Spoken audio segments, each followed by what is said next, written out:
this phone in my lap and stuff because I can't hold up the phone and talk at the same time because this weather is too bad. So it's raining out here. But however, I did want to talk about the situation with Paul Pierce and how he defended John Morant. And for people that's gonna say he's enabling John Morant, well, at the end of the day, people that don't look like John Morant get enabled by their community all the time. They get passes all the time. And it's never the same energy for the people that don't look like John Morant, but then everybody wants to pound and trounce and condemn one of us. Over the past few days, once again, when we say something and when we respond to something that one of these young brothers do, we don't, but at the same time, we're not gonna just trounce and pound on them and make them seem like the first person in the world like they did John Morant. John Morant, absolutely, he used bad judgment. But according to the state of Colorado, he didn't commit a crime, which I already knew they didn't have a leg to stand on because, once again, it's not against the law to show a firearm on social media. Like I said before, it was more about who was showing the firearm, not a athlete, but a black man, because there's still this sense of fear when people see a black man holding a gun that stems all the way back, going back to the Black Panthers, and why that basically jump started, basically violating people's Second Amendment rights in California, which California has clearly violated Second Amendment rights with their unfair, firearm laws. Now they're in the process of possibly overturning some of them, but that's neither here or there. That's a video for another day. But I just wanted to use that as a point. They have made it look like John Morant is some kind of terrorist. Like John Morant held up that firearm and said, you know what, I'm gonna start like airing this B out and all this kind of stuff. Now, like I said, had he Plexico burst himself or cheddar bobbed himself and all that kind of stuff, that's a totally different argument. But just due to the fact that he held it up and everybody made it look like, oh my God, and the hypocrisy of the media. And Paul Pierce is right. There is always a difference on how the media treats black men versus everybody else. Doesn't matter how big or small it is, they will enhance it and make it seem like this is the worst thing they ever saw, because the media is all about demonizing black men. And I'm gonna say this: if you have a problem with me talking about race, whether you black like me or white or non-black, then you need to get off this channel. You can leave. Because how many times have I said I don't care what people think? I do not value white opinion. My life doesn't revolve around what people that don't look like me think. I'm not Charles Barkley. I'm not Shannon Sharp. I'm not Stephen A. Smith. I'm me. So if you have a problem with me talking about race, then leave. Leave. To sit up here and say that this doesn't come down to race, that's a bold-faced lie. If you a black person that believe that, you either delusional or you're just a liar. Or a coward. Or all of them. Of course it is. Of course it is.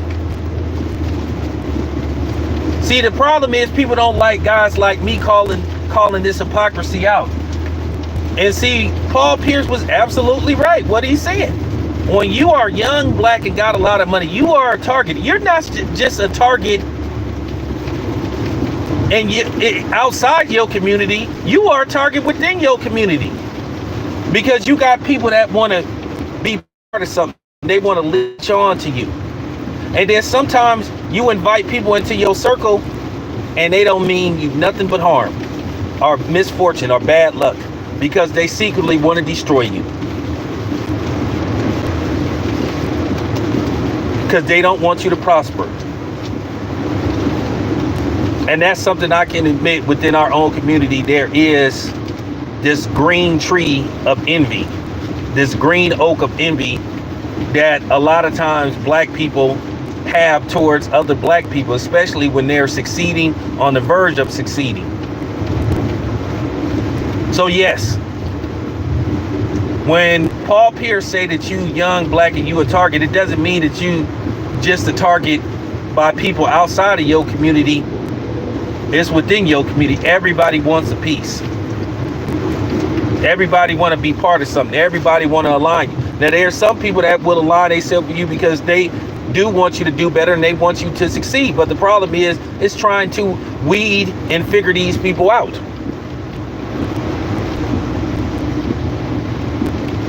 It's so funny how Shannon Sharpe, and he's proven more and more that he's just made this personal. And Paul Pierce was right. How you gonna sit up and be mad at what's going on with Ja Morant when this is what they promote on a regular basis?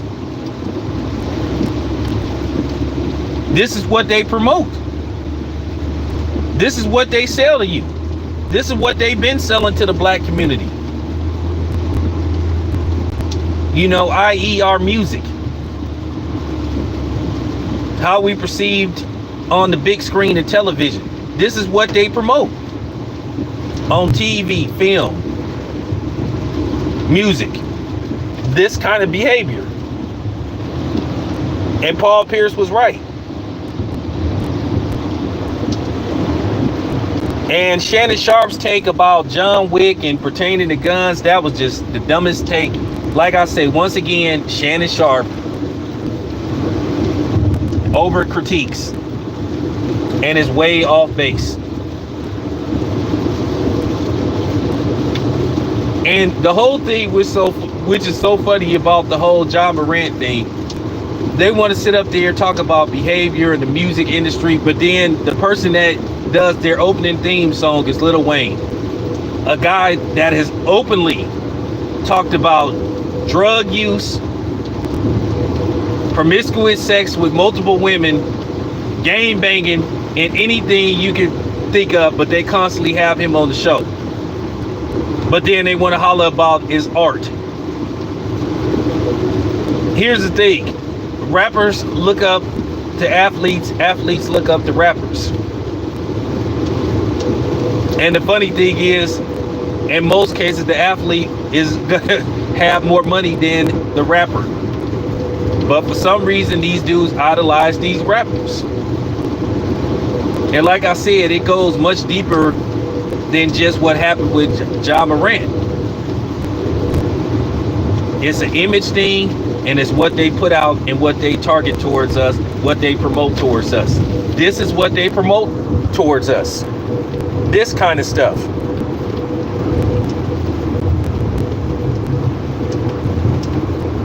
Do you see the industry as a whole promoting black men going to school, getting the education, staying out of trouble? No.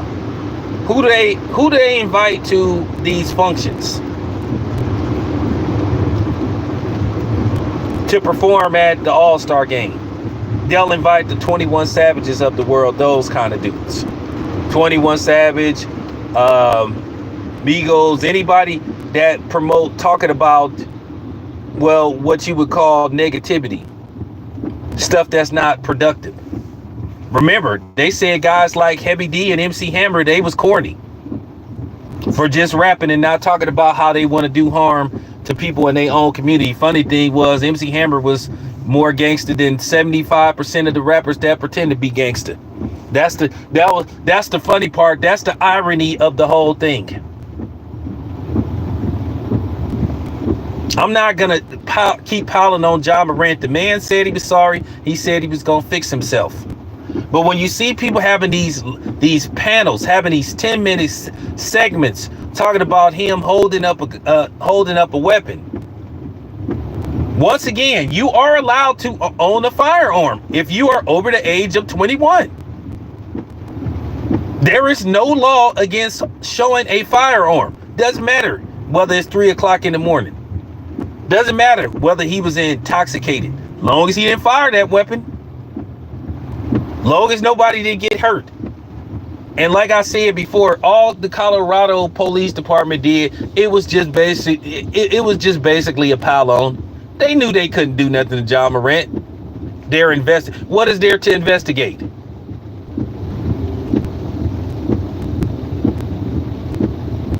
For real, what was there to investigate? What was there to arrest him for?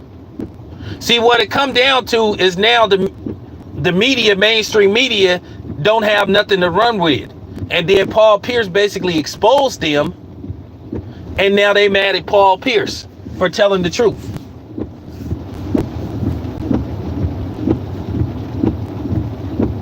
Like I said, once again, Ja Morant is 23 years old. So once again, what's Ezra Miller's excuse? He 30. What's his excuse?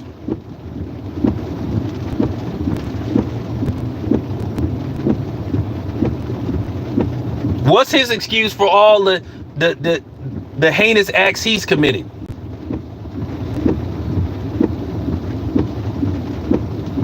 What about some of the stuff Chet Hankston did? Shia LaBeouf. Now, before you say they're actors, they're not athletes, well, they talked about Will Smith. They did a segment, a 10-minute segment about Will Smith and Chris Rock. Nice try. Because it's funny when these white boys do something that ain't no segment. It's just another day. Dana White is on video, slapping his wife. Whether she threw the first punch or not, what happened to all that? Oh, I don't care what the situation is. You shouldn't put there you have it.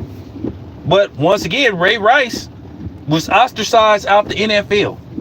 And his wife admitted that she threw the first blow. So where's that energy? And by the way, shout out to Paul Pierce, because y'all do know Paul Pierce from Oakland like me. That's that Oakland stuff. Me, Paul Pierce, Bill Haney, we cut from a different cloth. We don't say what people want us to say. We not trying to be politically correct. I don't do politics. Like I said, I'm not gonna watch what I say. I told you I'm not on here just so I can get like 100,000 subs and make X amount of money a month. I've been true to myself. Like I said, if I could have went different directions, and I could have 100,000 subs by now, but I did it my way. Real talk. Usher, not Frank Sinatra, but I did it my way. Usher a brother. So there you have it. One thing people hate in the media is when they get a guy that don't follow a script, that go against the grain, that basically reveal some truth. And Paul Pierce called out the hypocrisy. So of course, when you call out the hypocrisy and you don't want to follow a narrative that's being pushed, they get mad at you, because they don't want to hear the truth. I'm gonna say this once again. Ja Morant did not use good judgment. But the state of Colorado said he didn't commit any crime, that he didn't do nothing illegal. So now everybody is big mad. But then again, it was a fake, you know what I'm saying? It was just a fake media move, PR move by the Colorado Police Department. I guess Denver Police Department, wherever he was. Because once again, they didn't have nothing to investigate. Didn't have a leg to stand on. Wasn't nothing to investigate. But all this stuff, this gibberish, Shannon Sharpe talked about, you can't do this on social media, you can't do that. Technically, you can. Now, as far as image go, well, that might not be a good look. But what I'm saying is, when you look like Ja Morant, brown-skinned man with dreadlocks, it is what it is. And that's unfortunate. People got to understand, when it comes to pertaining to black people, we are not judged as an individual. We are judged as a group. Whenever somebody that look like me do something, and you look at these stories, it's always some racists that'll say they, black people. But then when it's somebody that isn't black, they'll be like, yeah, this guy's a... See, that's the difference between this guy, this woman, or these people, black people, blacks, or the N-word. And I know most of y'all know this by now. You cannot be that naive to sit up there and say race doesn't play an issue in these situations. Johnny Manziel has a few incidents outside of the football field. It's so funny. We a few years removed from Riley Cooper. What he said, they didn't do a whole bunch of 10-minute segments on him about what he said. But then Kyrie Irving, you see what they did to him. You seen what they did to him. They would say, hey, Riley Cooper made a mistake. You need to lay off of him. And that's why, and I'm going to keep it 100. That's why I really don't mess with Deion Sanders, man. That's why I don't really mess with Deion, because I remember he tried to attack black people. But that's the thing. People shame black people for being mad when something get did to us. We ask questions about what was up with Jerry Jones, and then you have black people having the audacity to be mad at us. You had Kyrie Irving being attacked by Shaquille O'Neal and Charles Barkley. But then when Drew Brees said that racist stuff, did Charles Barkley, oh, people are just coming down too hard on Drew Brees. It's overkill. It's overkill. Leave Drew Brees alone. Leave Zaddy alone. But then he said, you know what? My daughter married a white man, and I'm really happy to say that. Well, Charles Barkley, I'll say this much. I seen your daughter, and if it's the one that I seen the picture of, not going to miss her. We'll be fine. Because if it's the daughter that I seen you taking a picture with, who married a white man, ain't no skin off our back. We'll be fine. We will be just fine. It's not a loss. I just want to say to the white man that married Charles Barkley's daughter, if it's the one that I see the picture of, thank you.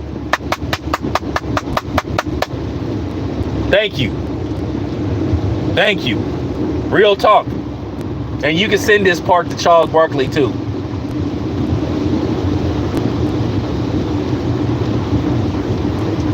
My daughter married a white man, and I'm so happy. Okay, cool. And we so happy that she didn't end up with a brother, because based off the picture that I seen of her, thank you, white man. Thank you. Like I keep trying to tell you, white boys, on a side note, you not hurting us when you marry somebody from our community. Because like I said, we had her first anyway. And if we didn't have her first, it's because we didn't want her. Y'all always piggybacking off us. You get our leftovers. Yeah, I said it.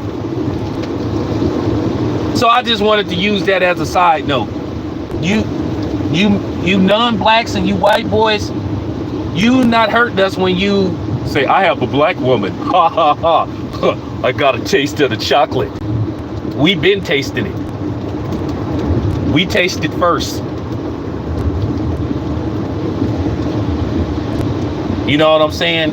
So consider us doing you a solid, you welcome. But I just had to say that on a side note. Because you know, every once in a while, you guys get beside y'all self. Y'all be really think that y'all hurting us. That's why y'all so bothered by the passport bro movement. But you know, just wanted to put that on the side note. Once again, you not hurting our feelings. Y'all been listening to too much Cynthia G, that delusional cornball. But anyway, but I just wanted to put that out there, man, because that needed to be said, man. I told you I'm real with mines, man. Anyway, appreciate y'all listening. I'm out.